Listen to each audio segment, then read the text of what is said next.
And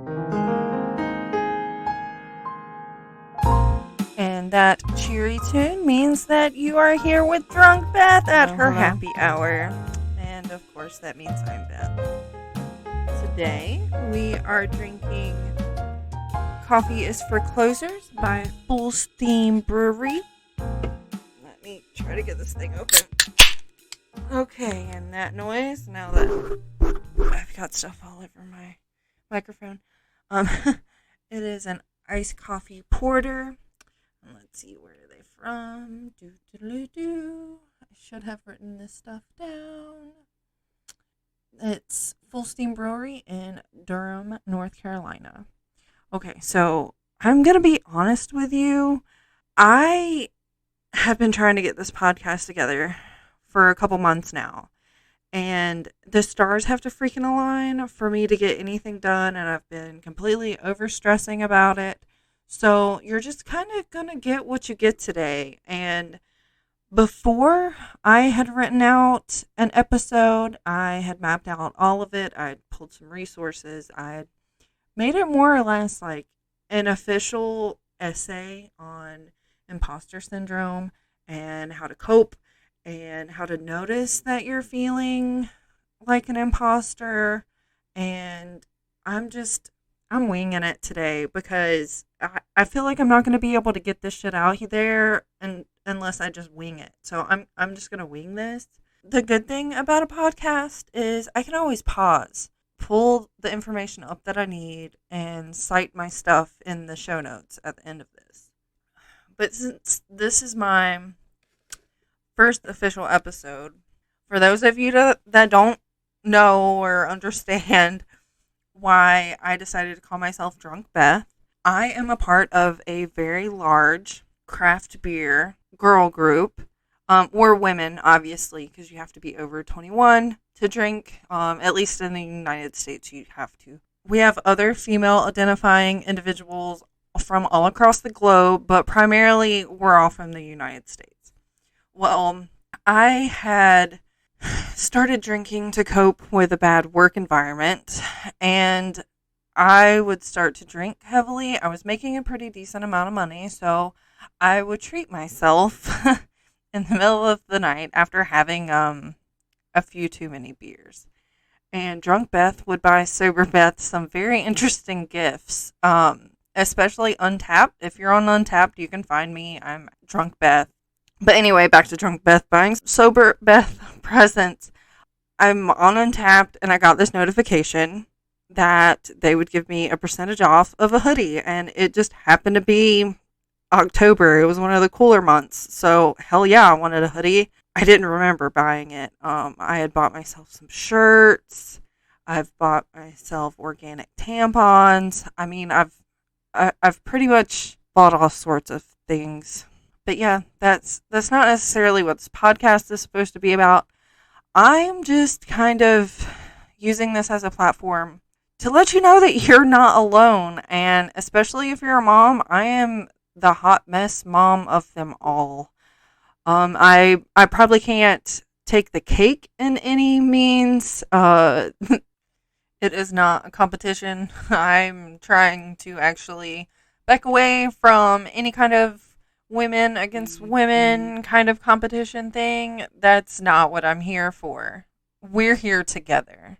And I also have a very supportive husband that is, I don't want to use the word allow. He's not allowing me to do anything, but he's definitely supporting me in my journey into podcasting and all of my endeavors. Really, he helped get my Etsy off the ground. He bought me a heat press for making shirts and vinyl decal things.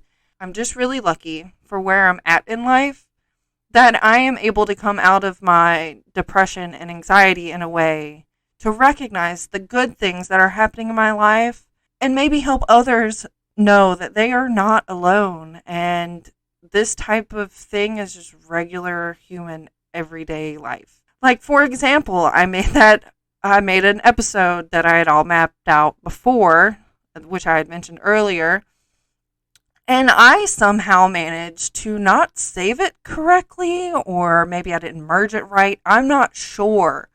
I saved 2 different versions, 2 different file types, and I only managed to save a whole minute of it.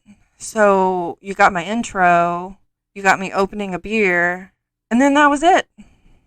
Episode done.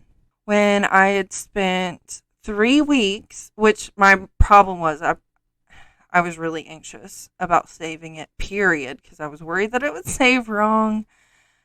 And so I kept the program running for probably 3 weeks. That's probably what did it. But that's true Beth form, I guess. I'm self-sabotaging in ways that I don't plan for. It's not like I purposely knew that I wouldn't save it right. Or maybe I did. I don't know. And this music is where I interrupt myself and tell you about my Patreon. That is patreon.com/Drunk Beth. And a shout out to Teddy, Amanda, and Adam, who are already there. And they're waiting for you to join them. But also, what comes with my anxiety and depression is I have some OCD tendencies. So I hyper-focus on things. Instead of getting my shit together and re-recording the episode, guess what I did? Guess. Just guess. Did you guess wasting a whole bunch of time on TikTok? Because that's what I did. I'm not even going to pretend like that's not truth, because it is. And then I looked up yesterday. Well, actually, the last time I acknowledged what number of the month it was the 20th.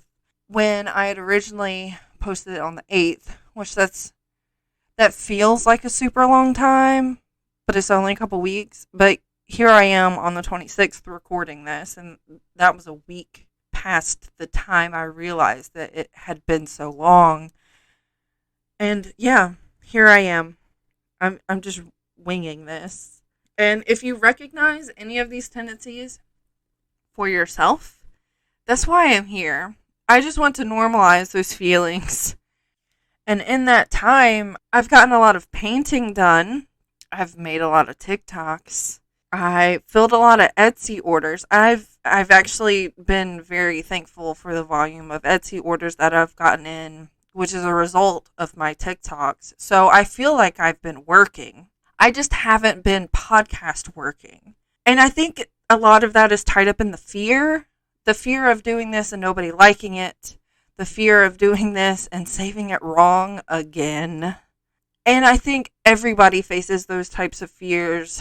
Changing a job, losing a job, taking on a new hobby, putting yourself out there in a way that's frightening, meeting a new friend, going to events with said friends, new friends. There's a lot in life that we just put off because we're scared of succeeding. Sometimes we're just scared of people liking us too. It's a lot of pressure to put yourself out there and then not reap out of it that you anticipate. And that goes both ways. You can be in a group of friends and not expect everybody to absolutely love you either. And that can be overwhelming. And I think for someone that has such a high anxiety level as I do, I feel like we should talk about that more. Because if I'm in a group that's more than 3 people, other like me plus 3, that would be 4. So, okay, even a double date situation, and that is coming with my spouse, whom I know is on my side. I mean, I love him to death. He's snarky as hell, but even if he's joking at me, I know that he has my best intentions. Like, he's not trying to hurt me or demonize me or whatever. And if nothing else, he's my biggest cheerleader around other people. We love each other. We have that comfort zone. But if you put me in a space with multiple other people, I'm going to doubt myself. I'm going to think that nobody likes me, I'm not interesting, or I'm going to be so sidetracked with what's in my head, I'm going to miss when somebody tries to talk to me because I can't hear over myself. That's the kind of self-sabotage that I am. So basically, you're not alone. I kind of forget where I was going with that, but I just want you to know that that kind of fear can just make you miss out in life. Just do the thing anyway. Obligate yourself to things that you want to spend your emotions, your time, your quality on, and then do it. And do it at your own pace, unforgivably. I know in a capitalist society that's not always the best, but when you're able to do something for yourself at your own pace and at your own quality rate, do it. Unforgivably. Sorry, I struggled on that word. I guess I'm saying if you can be creative and do your creative thing, do your own research, but don't let society or Facebook or any kind of social media standard tell you that you can't do it, or if you do it, you're going to be terrible at it. Because that's just wrong. They're going to be wrong. And you won't ever know unless you just do it. Because life is so short. Life is so very short. Just do the thing. Be awesome at it. Or learn that you're terrible at it and you'd rather do something else instead. But you'll never know unless you just go out and do it. Be creative. Be you. Experience life on your own terms, in your own ways, at every opportunity.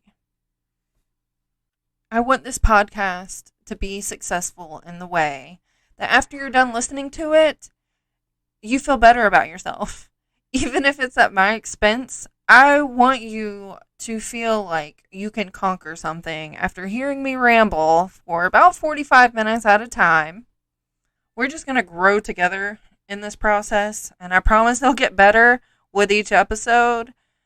I just need to figure out a structure, and I know that I can't do this alone, so there's going to be lots of ways for you to contact me in the show notes, and you can pretty much search anywhere, hashtag Drunk Beth, and I am amongst those hashtags.